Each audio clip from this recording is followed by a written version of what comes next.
बिस्मिल्लाहिर्रहमानिर्रहीम, अस्सलाम वालेकुम। मैं प्रोफेसर डॉक्टर अंजुम रहमान। आज मैं आपसे डिस्कस करूंगी कि क्या मेल इनफर्टिलिटी, यानी कि कोई कपल होता है जिनके औलाद नहीं होती, जैसे कि फीमेल को हार्मोन्स का प्रॉब्लम होता है, क्या मेल को भी हार्मोन का प्रॉब्लम की वजह से इनफर्टिलिटी इशू हो सकते हैं या उनका सीमेन एनालिसिस एबनॉर्मल हो सकता है।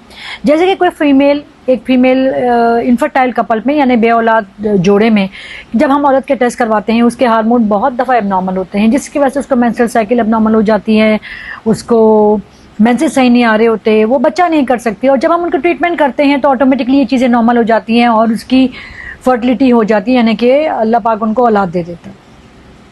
इसी तरह मेल के अंदर भी हार्मोनल इम्बैलेंस होता है। हमारे साथ प्रॉब्लम ये है कि पहली बात तो है, जो कपल इनफर्टिलिटी के आते हैं मेल आता ही नहीं है, हालांकि फीमेल के साथ साथ मेल के टेस्ट भी पहले ही विजिट में हो जाने चाहिए।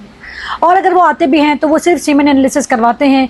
अगर सीमेन एनालिसिस एबनॉर्मल भी है तो फिर ज़्यादातर उनका टेस्ट नहीं किया जाता। सीमेन एनालिसिस एबनॉर्मल होने के बहुत सारे रीज़न हो सकते हैं, जिसमें से एक बड़ा इंपॉर्टेंट रीज़न एबनॉर्मल हार्मोन्स भी हैं। जैसे कि फीमेल के हार्मोन एबनॉर्मल होते हैं, मेल के भी हार्मोन एबनॉर्मल हो सकते हैं, जिसमें थायराइड भी है, जिसमें प्रोलैक्टिन भी है, जिसमें टेस्टोस्टेरोन भी है। जैसे कि किसी खातून के अपने एबनॉर्मल हार्मोन होते हैं, इसी तरह मेल के भी हार्मोन्स होते हैं जो कि टेस्टिस से निकलते हैं, जो कि थायराइड से निकलते हैं, जो कि प्रोलैक्टिन लेवल हो सकता है। अगर ये सब कुछ एबनॉर्मल होगा तो ना सिर्फ उसके सीमेन एनालिसिस यानी कि पानी के टेस्ट में अबनॉर्मलिटी आएगी, वो मेल इनफर्टाइल हो सकता है, इनफैक्ट वो मेल इम्पोटेंट भी हो सकता है, यानी कि वो अपनी वाइफ से अपने नॉर्मल रिलेशन को मैनेज नहीं कर सकता। सो एक सिंपल खून के टेस्ट से हम इस चीज़ को ईजिली डायग्नोज कर सकते हैं। ना हम सिर्फ डायग्नोज कर सकते हैं, अगर उसका टाइमली इलाज हो जाए तो आपका semen analysis over the time सही होगा। जैसे कि मैंने आपको पहले बताया कि एक सिंगल सीमेन एनालिसिस यानी कि पानी के टेस्ट की रिपोर्ट अगर एबनॉर्मल भी है तो वो ये डिक्लेयर नहीं करती कि खुदा ना खास्ता ये चीज़ एबनॉर्मल है और या आपको आगे बच्चे नहीं हो सकते, या बहुत एबनॉर्मल भी है तो इस चीज़ को हम चैप्टर को क्लोज करते हैं। आइडियली हम आपको कुछ मेडिकेशन पे डालते हैं और 3 महीने बाद इस टेस्ट को फिर रिपीट करवाते हैं।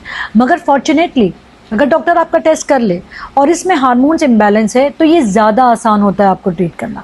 ज़्यादा चांसेस है कि आप दवाओं से आपका मसला हल हो जाएगा और आप IVF या इसी तरह की किसी हाई टेक्नोलॉजी चीज़ पे या इन्वेजिव ट्रीटमेंट पे नहीं जा रहे होंगे। सिंपल दवाओं के इलाज से 2 से 3 महीने आपका इलाज होता है, हम आपको फॉलो करते हैं। हो सकता है आपका थायराइड एबनॉर्मल, हमने आपको दवाओं पर डाला, किसी सर्जरी की ज़रूरत ही ना पड़े और आपके फिर आप देखते हैं कि ओवर द टाइम आपकी चीज़ें नॉर्मल होना शुरू हो जाए। आपका प्रोलैक्टिन बहुत बड़ा, आपका टेस्टोस्टेरोन लेवल बहुत कम हो, जिसकी भी बहुत सारी वजूहात होती हैं।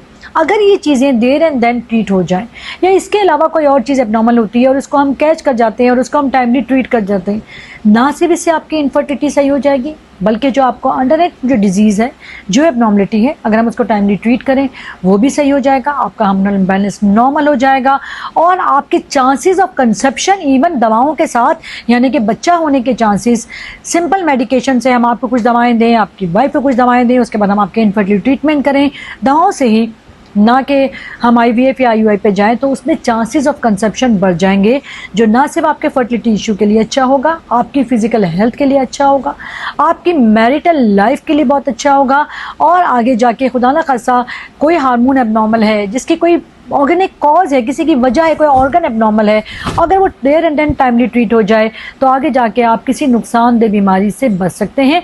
तो इम्पॉर्टेंट बात यह है कि जब अपना सीमेन एनालिसिस करवाएं, जैसे कि फ़ीमेल के हार्मोन के टेस्ट होते हैं, आपके भी टेस्ट होने ज़रूरी है।